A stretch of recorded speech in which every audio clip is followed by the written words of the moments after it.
પોરબંદર જિલ્લા પંચાયતની પ્રથમ બેઠક જ વિવાદાસ્પદ બની હતી। આ બેઠકમાં પ્રમુખ ઉપપ્રમુખની બિનહરીફ વરણી કરવામાં આવી હતી। આ તકે ભાજપના આગેવાનો ખાસ ઉપસ્થિત રહ્યા હતા।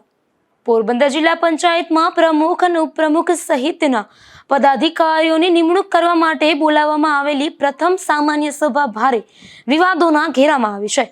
વહીવટી તંત્રની પારદર્શિતા પર મોટો સવાલ ઊભો કરતા આ કાર્યક્રમમાં લોકશાહીના ચોથા સ્તંભ સમાન મીડિયાને કવરેજ કરવાથી દૂર રાખવામાં આવ્યું હતું, જ્યારે બીજી તરફ બિનઅધિકૃત લોકો સભાખંડમાં આરામથી ગોઠવાયા હતા।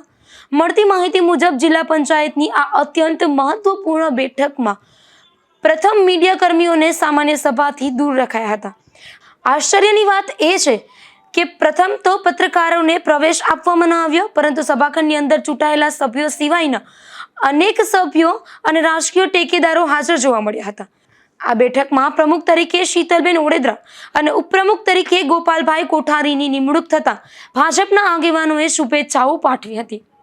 નિપુલ પોપટ સાથે અશોક થાનકી, ગુજરાત ન્યૂઝ, પોરબંદર।